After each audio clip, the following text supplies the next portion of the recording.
अस्सलाम वालेकुम। अच्छा, ताज़ा तरीन सूरत हाल के हवाले से जो बहरी जहाज पीलोस में कलामाता के करीब समंदर में डूब गया, उसके हवाले से ताज़ा तरीन सूरत हाल, हिकमत अमली क्या करना है और किस तरह हम इसको एक दूसरे की मामनत का सबब बन सकते हैं, उस हवाले से अब मैं आपको बताता जा रहा हूँ। तवज्जो से सुन लीजिए और आगे भी एक दूसरे तक पहुँचा दीजिए ताकि हम एक दूसरे की आस और उम्मीद का, एक दूसरे की मदद का सबब बन सकें। अच्छा, अब तक जो हमारे बच्चे साथी महाजरीन डूब चुके हैं उनकी तादाद है 79, यानी कि 79 जिंदगी की बाजी हार चुके हैं और उनकी डेड बॉडीज, उनकी लाशें वहाँ करीब ही जो है एक बहरी अड्डा है उस में लाशें जो हैं हॉस्पिटल में पहुंचा दी गई हैं कलामाता। 2 पॉइंट्स आपने जहन नशीन करने हैं, क्योंकि मुझे इस बात की फिक्र हो रही है। रात को तकरीबन 1 बजे तक मुसलसल व्हाट्सएप पे वॉइस मैसेज, ऑडियोज, वीडियोज मुख्तलिफ आती रही। एक तो गुजारिश ये सुन लीजिए कि सिर्फ और सिर्फ काम की वजह से, इमरजेंसी की वजह से कॉल मैं पिक नहीं कर सकता। सिर्फ वॉइस मैसेज या आपने लिख के भेजना है या आपने तस्वीर और शनाख्ती कार्ड भेजना है। पहली तो गुजारिश ये है कि कॉल व्हाट्सएप पे मैं पिक नहीं कर सकता।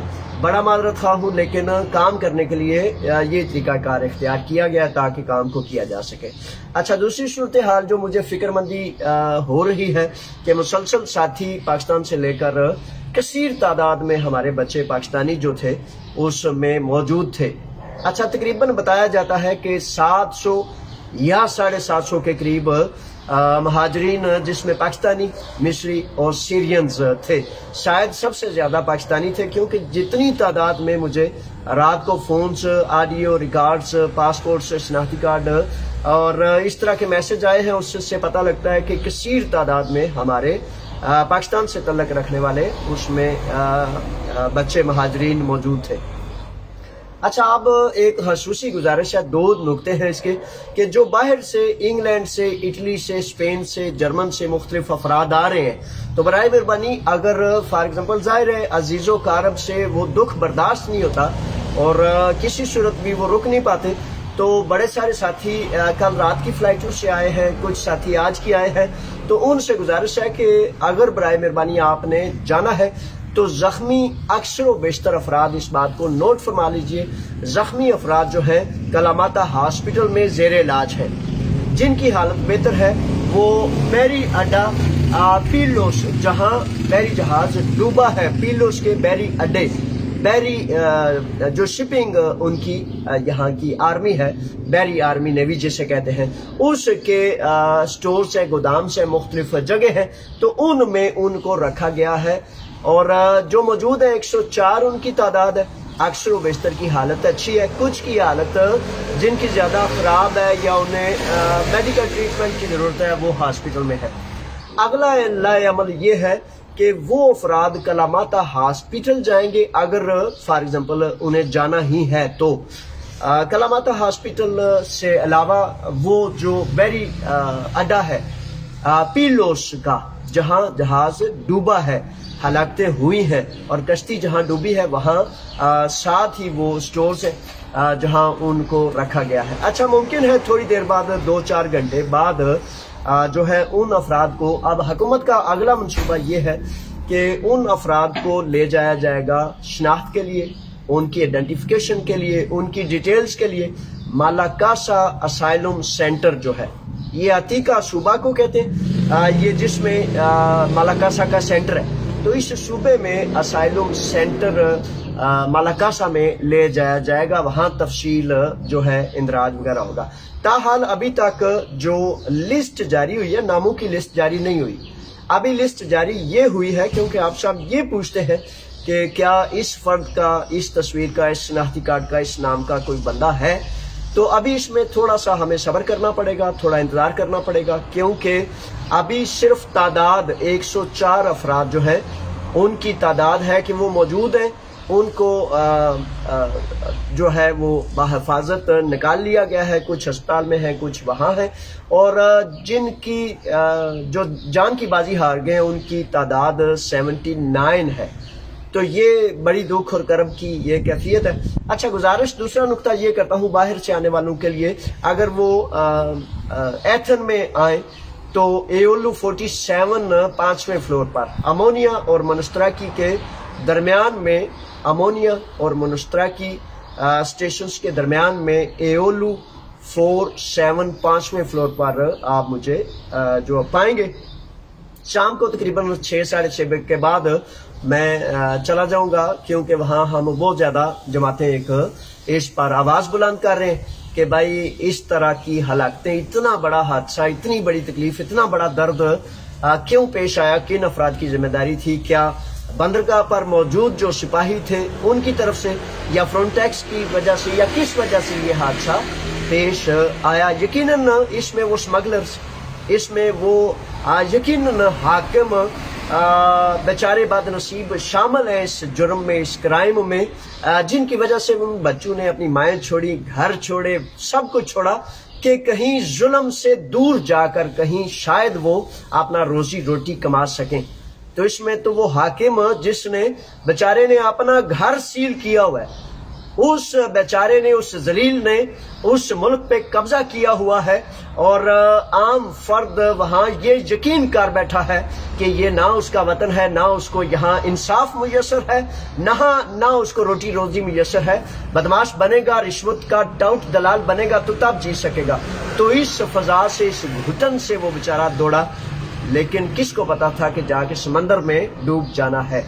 तो इसीलिए कहते हैं कि जिंदगी और मौत खुदा के हाथ में है। गैरत से, जुर्रत से, ईमान से जुल्म और जालिम को बर्दाश्त नहीं करना चाहिए। अगर जालिम को बर्दाश्त करेंगे तो फिर मौत तो आनी है। तो बहरहाल कलामाता में मौजूद अपनी पाकिस्तान कम्युनिटी के उन शेर दिल नौजवानों से गुजारिश करता हूं कि कलामाता हॉस्पिटल सिर्फ वो लीगल स्टेटस रखने वाले बच्चे, ज्यादा तादाद में नहीं, 10 12 15 पहुंचे। पात्रा और गिरदोनवा में जो नौजवान थोड़ी जुबान बोलते हैं, जिनको थोड़ा सा यहाँ अरसा हो गया, तो अगर जरूरत पड़ी तो और भी जो कुछ करना पड़ा वो करेंगे, मालाकासा कैंप तक या कलामाता हॉस्पिटल तक। लेकिन इस वक्त चूंकि सेंटर में आज हमने नेशनल असेंबली यूनान के सामने इस बात को उठाना है, जिसकी वजह से मेरा यहाँ क्याम करना अभी बेहद लाजिम है, जरूरी है, ताकि सेंटर में, एथन में, मरकज में दो नुक्ते हैं कि एक तो जो इंग्लैंड और स्पेन, इटली वगैरह से मुख्तलिफ अजीजों कारब आ रहे हैं, उनको थोड़ी दिलजोई करनी, उनसे मुलाकातें करनी, और दूसरा जुलूस जो है उसकी तरतीब और तंजीम के लिए और नेशनल असेंबली यूनान में इस बात को उठाने के लिए ये सब कुछ करना है। तो ये सूरत हाल है। तो एक बड़ी तकलीफ दे जो आखिरी सूरत है कि कहा और सुना जा रहा है कि अब तक की तहकीकात के मुताबिक तकरीबन 550 अफराद लापता है। तहकीकात के तहत ये बात भी सामने आई है कि 550 अफराद जो लापता है। समंदर का वो गहरा तरीन हिस्सा था जहां ये डूबे हैं। लीबिया से ये कश्ती कह ले, बहरी जहाज कह ले, जिस पर तकरीबन 700 से जायद महाजरीन अपना मुकद्दर नसीब ढूंढने के लिए निकले। और जब पीलोस, ये कलामाता के करीब जो साहिल समंदर है उसका खास नाम है पीलोस। फिर दोबारा गुजारिश करता हूं कि जो अफराद इंग्लैंड, स्पेन, जर्मन मुख्तलिफ इलाकों से आए हैं, अगर उन्होंने जाना ही है तो उनको पीलोस नाफ्टिको सेंटर यानी कि बहरी जहाज का जो नेवी है उसके सेंटर में अफराद मौजूद हैं। मैं तजवीज करूंगा अभी ना जाए, क्योंकि मुमकिन है आपके जाते हुए उन अफराद को मालाकासा सेंटर में तब्दील कर दिया जाए। तो थोड़ा सा इंतजार करें शाम तक, मुमकिन है आज शाम तक उन जिनकी हालत अच्छी है उनको ले जाया जाए मालाकासा असाइलम सेंटर। जिनकी हालत बेहतर है उनको तो वहां ले जाएंगे, लेकिन जो ज्यादा मतलब हालत अच्छी नहीं है, जख्मी है या किसी प्रॉब्लम का शिकार है, तो वो हॉस्पिटल में अभी तक।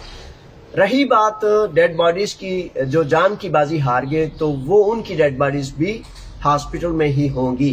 तजवीज करता हूं कि हकीकत तो यह है कि किसी भी मुल्क के सफारत खाने का बेशुमार मतलब होते हैं सफारत खाने के, लेकिन एक मतलब, एक मानी जो पूरी दुनिया जानती है, जो सबसे पहली ड्यूटी है सफीरों का यह आमले का, पब्लिक सर्वेंट का काम होता है कि इस तरह के नहीं, किसी बहुत छोटे हादसे में भी अपनी उस कौम के उन बच्चों के सर पे खड़े हो। ड्यूटी क्या होती है, नौकरी क्या होती है, मुलाजमत क्या होती है, ये होता है।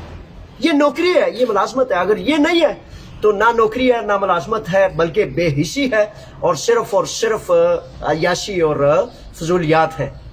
तो कल का यकीन करें कि यहाँ अब प्रदेश है ना, अब तकलीफ है, प्रदेश है, प्रॉब्लम्स है। मसला यह है कि 3 दिन के शोक का हुकूमत यूनान ने अपनी सारी तकरीबात, जितनी भी बुनियादी तकरीबात है, उनको मनसूख कर दिया। यानी कि देखें, प्रदेश में इनके 25 जून को इलेक्शंस है और 25 जून के इलेक्शंस में इनके बहुत बड़े बड़े इज्तिमात मौजूद थे, सब के सब कैंसिल कर दिए गए। कोई यूनानी नहीं उसमें, कोई यहाँ का यूरोपी नहीं।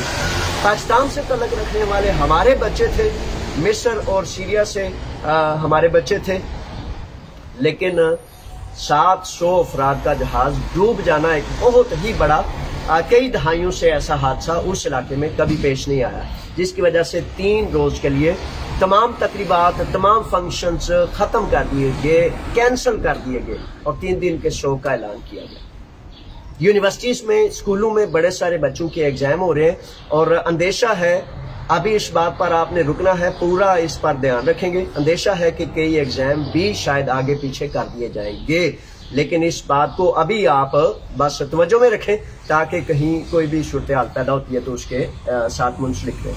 तो क्या ये रहा था कि सफारत खाना, पब्लिक सर्वेंट, लोगों के नौकर, लोगों के मुलाजम, लोगों के माल और खून पसीने पर पलने वाले, चाहिए ये नहीं था कि वो इस वक्त अगर 18 मुलाजमीन है तो 18 में से कम 5 मुलाजमीन, जिस तरह यहाँ यूनानी हकाम जो है वहां मौजूद है, इमदादी टीमें वहां मौजूद है, लोग मौजूद है, बद दीन मौजूद है, बेमजहब मौजूद है, तो जिनकी नौकरी हो, जिनकी ड्यूटी हो, जिनको कौम के खून और पसीने से खिलाया और पलाया जाता हो, उनको इस बात का एहसास भी ना हो। हाँ, ये कोई ताज्जुब की बात नहीं, ये कोई पहला वाकया नहीं, ये कोई दूसरा वाकया नहीं, ये हर रोज के वाकयात हैं।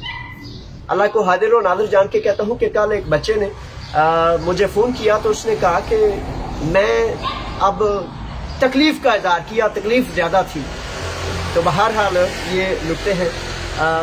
फिर आखिर में गुजारिश करता हूं कि फोन कम से कम करें, क्योंकि दौड़ते भागते ये इसीलिए कर रहा हूं ताकि आप सब तक बात पहुंचे, आप आगे पहुंचा दें।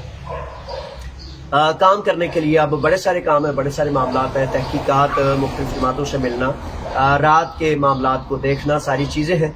तो जैसे जैसे मुमकिन हुआ मैं इस तरह इज्तिमाई तौर पर आपसे बात हमारी चलती रहेगी।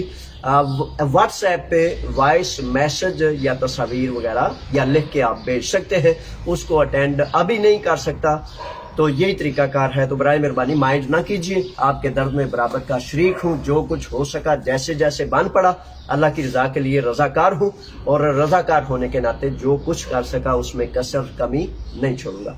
मेरी दुआएं आपके साथ है, मेरा दुख और कर्ब आपके साथ है, आपका दुख मेरा दुख है, इसलिए ये सारे मामलात करता हूँ ताकि किसी सूरत भी आपको अकेला ना छोड़ूं और मायूस ना हो।